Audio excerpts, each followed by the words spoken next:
This is my dog. He's guarding, I think.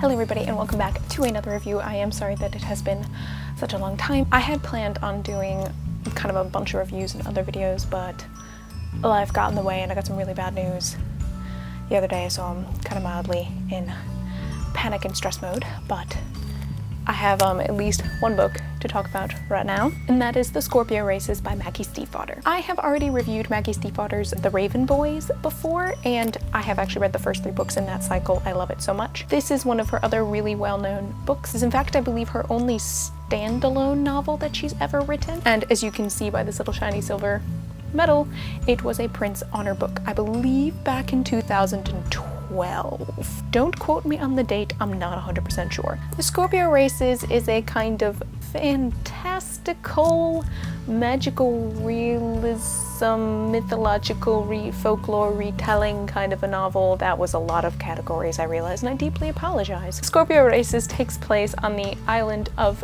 Thisbe, which is sort of meant to be kind of Ireland is what I'm getting. Although admittedly, when I first listened to this book, yeah, I was listening to it and I hear Thisbe, my mind goes to pyramids in Thisbe, so I was spelling it Thisbe, so my mind went to like Greece and like Rome, and then they started talking about water horses, Capel Ishka, and I didn't obviously know how that was spelled or what it looked like, so my brain went to like the man-eating horses of Heracles and the horses of Poseidon, which obviously the horse was said to have been born out of the water that Poseidon kind of like created them. I was so off base on that. It took me multiple chapters to realize I was so off base because I was reading something and they talked about how it was based on like, you know, Celtic legend, and I went, oh.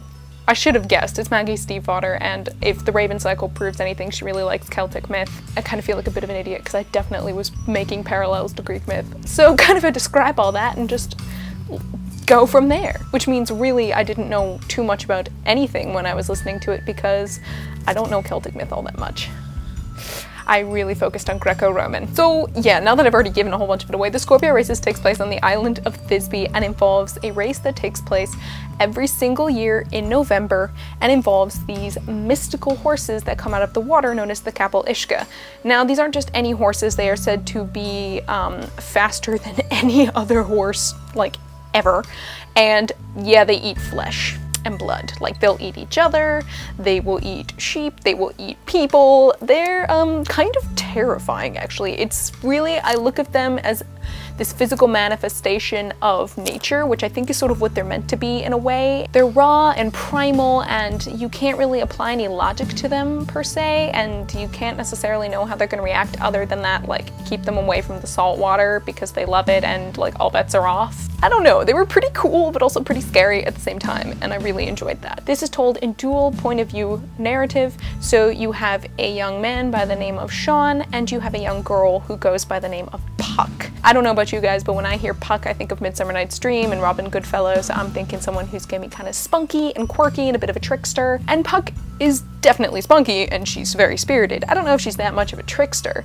but she's fun, I like her, and I really loved the point of view of Sean as well. These are 2 very different characters who enter the Scorpio Races for very different reasons and whom you kind of want to see them both win by the end of it, but you know only one can be the winner between them and, you know, everybody else who shows up to be in the races. The ending was one that I really liked and it kind of surprised me a little and got me all emotional at the end. Per Maggie Stiefvater's other books that I've read, the writing in this is the high point. It's so beautiful and lyrical, and I really don't know how to properly describe her writing, but that it really is so wholly her own. If you believe in the auteur theory, then you'd look at this and just go, yeah, Maggie Stiefvater is an auteur. She has a definitive style that nobody can really replicate. I've never read a style like this.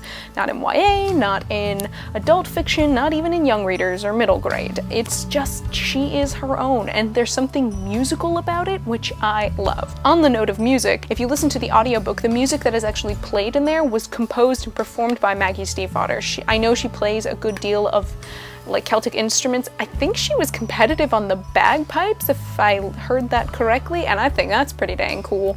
So the music is really, really great and adds a good flavor. I definitely recommend this as an audiobook, even though, I mean, just reading it is great, but the audiobook is actually phenomenal. Despite the fact that I really do love The Raven Cycle and The Raven Boys, The Dream Thieves, Blue Lily, Lily Blue, I mean, they're such phenomenal books. I think this might be my favorite book that she's ever written. There was something about the whole world of the island of Thisbe, of all the diverse characters that live there and whom you meet in this book, and just the flow of the narrative and everything else. It was just so good. There was something magical about it, and you really felt like you were there. Like you were on these cliffs that are on the island of Thisbe, that you had the salt water stinging your eyes and in your nose and lungs, and that you were, you know, a part of this community. And for a book like this one, some people said they didn't like the plot because the plot was really meant to be about the races and that the race is only there for like 10 pages. And I went, is it really about the races though? I don't honestly think it's about the races. It's about the people who are in the races. It's about the people on this island. It's about how life goes, and it's really meant to be sort of modern myth. So the race isn't necessarily that important. It's not the central point of the narrative. It's sort of the context for the narrative. It's always more about the build-up than it is about the actual race, because if there's not good build-up, why do we care about the race?